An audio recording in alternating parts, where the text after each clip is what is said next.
한국에서 사시사철 불어닥치는 황사도 이제 옛말이 될 것 같습니다. 매년 봄부터 가을, 겨울 내내 중국과 몽골에서 편서풍을 타고 한반도로 불어닥치는 바람이 이제 쾌적한 바람이 될 것으로 전망되는데요. 국토전략TV?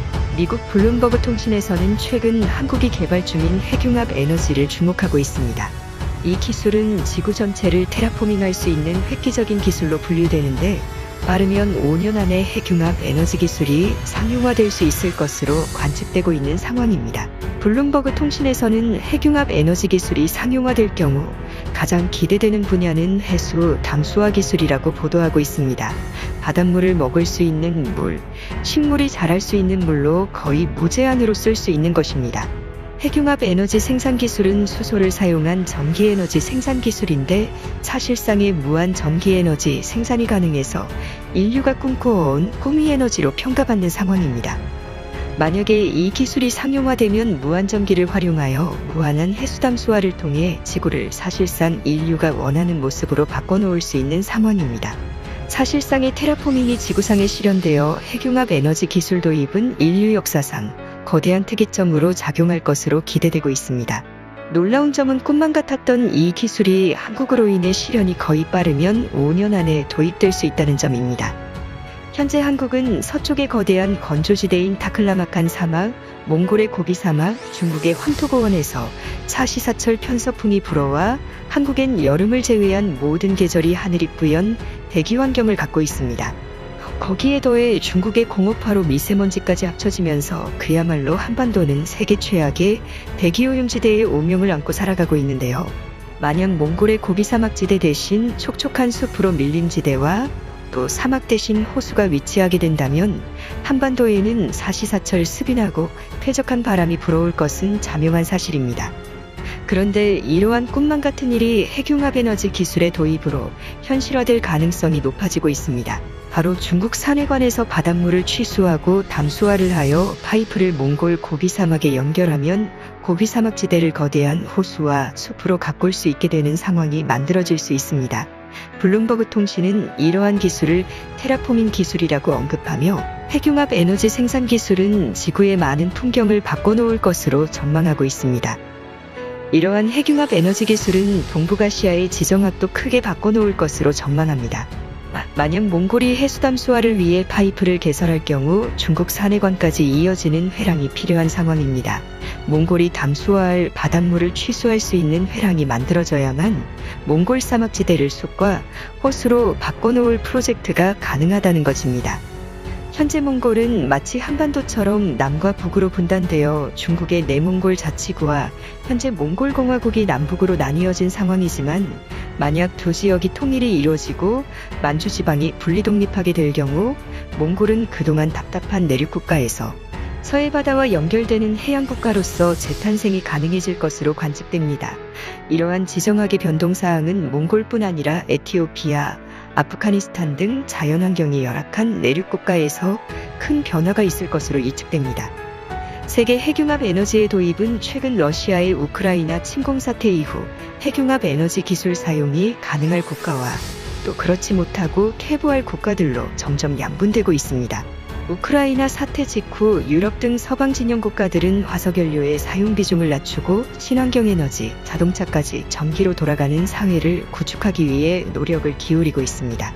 반면 러시아, 중국, 인도, 중동 같은 이번 우크라이나 사태에 제대로 목소리를 내지 못하고 친러시아 성향의 국가들은 여전히 화석연료에 의존하여 핵융합 에너지가 불러올 새로운 산업혁명의 시대에 대응하지 못하고 있는 상황인데요. 특히 유럽 국가들은 러시아산 천연가스 수입을 안 하기로 결정하면서 사회 모든 분야를 석탄이나 석유, 가스를 통해 돌아가는 사회가 아닌 친환경 에너지를 생산해 전기로만 움직이는 사회를 만들기 위한 작업에 들어간 상황입니다.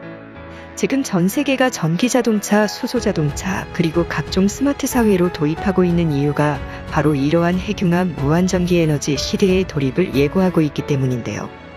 현재 핵융합 국제 공동연구기관인 이터 측에서는 러시아와 중국이 참여하는 상황이지만 이번 우크라이나 사태를 계기로 중국과 러시아가 빠지게 될 가능성이 점점 높아지고 있습니다. 이 터에는 현재 한국, 미국, 일본을 비롯해서 EU, 중국, 러시아, 인도 이렇게 7개국이 참여하고 있는 상황입니다. 이번 러시아 제재에 참여하지 않은 러시아, 중국, 인도는 앞으로 완성될 핵융합 에너지의 사용이 어려워질 수 있을 것이라는 관측이 나옵니다. 제4차 산업혁명 이후의 시대에 러시아, 중국, 인도가 배제될 가능성이 있다는 것입니다. 현재 이터 핵융합 국제 공동 컨소시엄에서는 한국이 독보적인 연구 성과를 보여주고 있습니다. 가장 상용화 단계의 앞선 수준을 보여주고 있는 상황입니다. 지난 2020년 인공태양 가동시간을 1억 도시에서 20초 이상 플라즈마를 발생시킨 데 이어서 2022년에는 30초를 돌파해 사실상 한국이 독보적인 유지시간을 자랑하고 있습니다. 이 유지시간이 300초 이상 지속되는 기술을 만들게 된다면 상용화에 가능한 기술이 확보되는데 한국 측에서는 2026년을 바라보고 있습니다.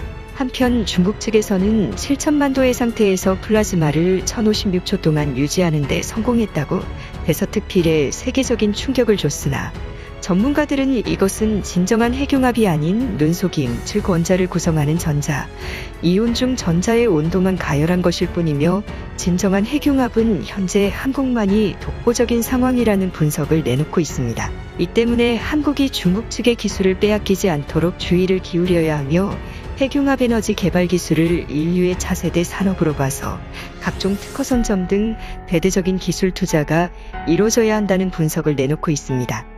현재 전 세계는 천연가스, 석유자원 등 화석연료를 두고 엄청난 패권 다툼을 벌이고 있습니다. 하지만 핵융합 에너지 도입이 이루어지게 되면 세계는 더 이상 화석연료가 필요가 없는 사회로 돌입하게 될 것으로 관측되고 있습니다. 이뿐만 아니라 사막지대의 녹화나 물이 부족한 지역에 담수를 무제한으로 공급이 가능해져서 전 지구의 테라포밍, 즉 지구 환경의 대개조가 가능한 세상이 열리고 있는 상황입니다. 이러한 기술은 특이점으로 작동해서 인류가 늙지 않고 노화와 질병을 통제 가능한 세상이 점점 도래하고 있는 상황입니다. 이 때문에 심지어 인류는 인구 과잉을 억제해야 하는 아젠다까지 확산되고 있는데요. 공교롭게도 한국은 현재 저출산 문제가 사회 문제인 상황이지만 이것이 거꾸로 핵융합 에너지 사회로 돌입하게 될 경우 이것은 국가 경쟁력에 마이너스 요인이 되는 게 아니라 플러스 요인이 될 것으로 전망되고 있습니다. 특히 가장 기대되는 몽골 고비 사막의 녹화의 경우에는 한반도 환경 변화에 가장 큰 영향을 줄 것으로 관측됩니다. 현재 몽골은 한국과 함께 그린벨트 조성 사업에 나섰습니다. 몽골을 횡단하는 대규모 녹지 조성 프로젝트입니다. 이러한 녹지 조성 프로젝트는 많은 양의 물이 필요한데 현재 몽골은 세계 최악의 물 부족 국가인 상황입니다. 몽골 내 담수의 면적은 점점 줄어들고 있고 고원지대에 위치하고 있는 특성상 물이 흘러들어올 곳이 없어서 물이 마르면 그대로 사막화돼 버리는 악순환이 지속되고 있습니다. 만약 해수담수화 기술을 마음껏 사용할 수 있게 된다면 중국의 바레만에서부터 몽골에 이르는 대규모 수자원 조달 프로젝트를 통해 몽골의 고비 사막지대를 촉촉하게 하여 한반도의 대기 환경을 사시사철 푸르게 할 수 있을 것으로 관측됩니다. 국토전략TV 오늘은 이것으로 마치겠습니다. 시청해주셔서 감사합니다.